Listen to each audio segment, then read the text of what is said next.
Kính thưa quý vị, đến với cà phê khởi nghiệp ngày hôm nay, chúng tôi xin vui mừng được giới thiệu sự góp mặt của anh Nguyễn Minh Thảo là CEO và founder của Umbala App. Nghe cái tên Umbala là thấy dễ thương rồi, nhưng mà không biết cái app này chuyên về gì anh ha? Cái app Umbala trên thực tế đúng là nó thể hiện được một cái vision của mình, là hướng đến là create up cái magical. Cái magic đó giúp cho bà con tạo cái điều gì đó rất là amazing. Cái quan trọng nhất là bọn mình thấy rằng là những cái tài năng thực sự ấy là các bạn ở khắp nơi trên thế giới, nhưng vấn đề là bây giờ làm sao các tài năng đó có cái cơ hội để trở thành người nổi tiếng. Thì Umbala là tạo ra một cái nền tảng để giúp cho các bạn ấy tham gia những cái đấu trường âm nhạc, rồi giống như kiểu game show, giống như là American Idol hay Got Talent ấy, để các bạn có thể thể hiện được tài năng các bạn, và sau đó cộng đồng cả thế giới nó sẽ bình chọn cho các bạn ấy. Umbala từ một người dân thường thành ra ngôi sao đó. Vậy là tôi hiểu rồi. Ủa nhưng mà anh ơi, là mình có chỉnh sửa hay là cái gì không, hay là khi mà là quay xong là mình mới bắt đầu chỉnh sửa? Umbala thì trên thực tế giúp cho các bạn ấy có thể là vừa quay video và chỉnh sửa video, hoặc là các bạn livestream trực tiếp và chỉnh sửa video trực tiếp, và có thể là hát. Mình cung cấp cho các bạn ấy những cái tool để giúp các bạn ấy có thể hát được. Cái lý do đầu tiên mà các bạn trẻ mà trên thế giới đang sử dụng Umbala là bởi vì các bạn có thể chỉnh sửa video các bạn ấy rất là amazing, rất là tuyệt vời luôn. Quan trọng nhất là gì, là các bạn tạo ra được cái tác phẩm gì, và tác phẩm đó có ai tương tác với các bạn ấy không, để giúp các bạn trở thành ngôi sao là một chuyện khác. Ví dụ gần đây nhất bọn mình làm cái chương trình Bạn Là Ngôi Sao chẳng hạn, thì cái chương trình Bạn Là Ngôi Sao đó là cái chương trình mà gần như là có cái bình chọn của ban giám khảo. Tuy nhiên là cái bạn list kim cương ấy thì bạn đã chiến thắng cái cuộc thi đó. Vì sao bạn chiến thắng? Bởi vì cộng đồng fan của bạn rất là đông đảo. Thế Umbala là cái công cụ mà giúp cho những cái bạn mà kiểu như list kim cương ấy, các bạn ấy có thể build được cộng đồng fan bằng cách là các bạn thể hiện tài năng, và sau đó là build được cái cộng đồng fan thông qua những cái trò game tương tác trên Umbala. Đó, thì cái đó mà tạo ra sự khác biệt của Umbala, tạo ra một cái đấu trường giống như kiểu khi mà American Idol ra đời ấy, thì rõ ràng cái chương đó là một trong những cái game show trên internet đắt sâu nhất, và cái chi phí quảng cáo tăng đột biến. Tại sao? Bởi vì các bạn đã có thể gather được talent khắp nơi trên thế giới và mang cho khán giả cái cơ hội để được bình chọn ra, để tìm ra được cái người nào là thực sự là một ngôi sao, một new idol. Đó, thì Umbala đang làm một cái công cụ như vậy, một cái việc như vậy giống như là trên truyền hình, nhưng mà thay vì như vậy là tất cả mọi người đưa trên mobile. Mà mobile thì mọi người cầm mobile lên, mọi người quay lập tức, ngay rất đơn giản để có thể quay được, và bạn có thể show up được ngay lập tức. Và Umbala cung cấp cho các bạn những cái công cụ giúp các bạn tạo ra cái tác phẩm về ca hát, về nhảy múa hay về diễn hài kịch đơn giản nhất có thể, để các bạn có thể được tài năng các bạn ấy, mà các bạn cũng cần phải có một đội ngũ studio chuyên nghiệp giúp các bạn ấy tạo ra những video như vậy.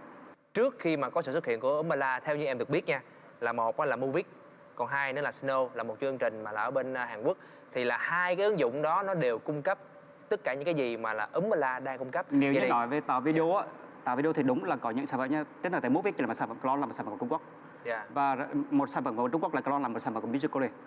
Đó, thì nếu như mà làm những cái video lip sync đơn giản như vậy ấy, thì cả tỷ app đang làm. Đúng rồi. Nhưng Umbala bây giờ đang làm không phải một cái như vậy, Umbala đang làm một cái đấu trường âm nhạc, là cái nơi để người ta diễn, người ta đấu nhau trực tiếp, bạn hiểu không ạ? Và sau đó là có khán giả bình chọn cho các bạn để các bạn trở thành ngôi sao. Em thích cái tư tưởng lớn của anh, nhưng mà em vẫn chưa hiểu là sự ra đời của Umbala sẽ thay đổi cục diện âm nhạc thế giới như thế nào. Chính xác, trên thực tế rằng là gì, là bọn mình đang làm một cái người ta gọi là showbiz 2.0. Gần như là gì, là bọn mình còn, nếu như mà nói mà bọn mình có thể thay thế được truyền hình là điều không thể. Truyền hình bao giờ nó sẽ có cái cửa của nó. Còn Umbala đã tạo ra một cái sân chơi mới, một cái loại new media mới, mà ở đó là người dùng tạo ra những cái game show, và người dùng lên đó thể hiện game show của họ, và người dùng sẽ chính là người bình chọn, chứ không phải là có cái ban giám khảo thế này thế kia nữa. Và bản thân hiện tại bây giờ Umbala cũng đang hợp tác với là các cái đơn vị làm về game show để là làm truyền hình tương tác dựa trên nền tảng của Umbala. Wow, giống như là cái suy nghĩ của anh là nó ra khỏi khuôn khổ lắm luôn á. Không biết Trình sao? Cái vấn đề ở đây là mình phải biết một điều rằng là gì, là cái cuộc đời này là những cái trò chơi, và vấn đề là Umbala đang tạo những cái trò chơi được cho các bạn để chơi được cuộc chơi đó. Và rõ ràng cuộc đời này luôn luôn có những cuộc chơi để họ cạnh tranh nhau để trở thành vị trí quán quân hay thế này thế kia, họ để khác đến mình, thì mình cần phải tạo ra cái trò chơi đó cho các bạn để các bạn leo các bậc thang của các bạn ấy. Dạ.